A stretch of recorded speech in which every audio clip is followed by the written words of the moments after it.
In 586 BC, the army of Nebuchadnezzar II breached the walls of Jerusalem. The temple was burned. Homes collapsed in flames. The elite of the kingdom were chained and led away from their land. Thus began one of the most defining moments in ancient Israel's history, the Babylonian exile. The deportees marched hundreds of miles until they reached the magnificent capital of the Neo-Babylonian Empire. Before them rose massive walls, temples dedicated to Marduk, and canals that nourished fertile, organized lands. It was a powerful and unfamiliar world. Many of the exiles were not thrown into dark prisons. Instead, they were settled in communities along the canals of the Euphrates River. There, they cultivated fields, managed labor, and learned new languages. Babylon was not only a place of captivity, it was also a thriving cultural and economic center. Yet the spiritual wound ran deep.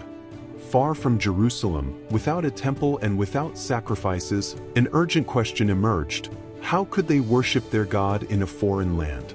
In that crisis, new religious practices began to take shape. Prayer, the reading of sacred traditions, and the preservation of ancestral memory became central.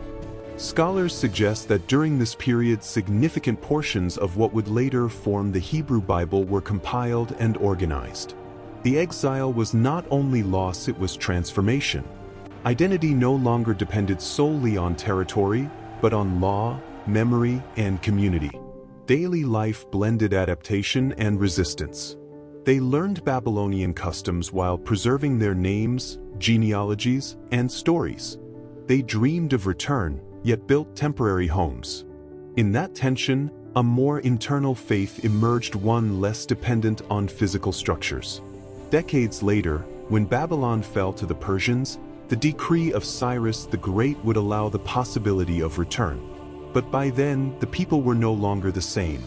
Exile had reshaped their understanding of history, power, and their relationship with the divine. By the rivers of Babylon, sorrow became memory, and memory became identity. In the next episode, we will explore the return under Cyrus and the rebuilding of Jerusalem.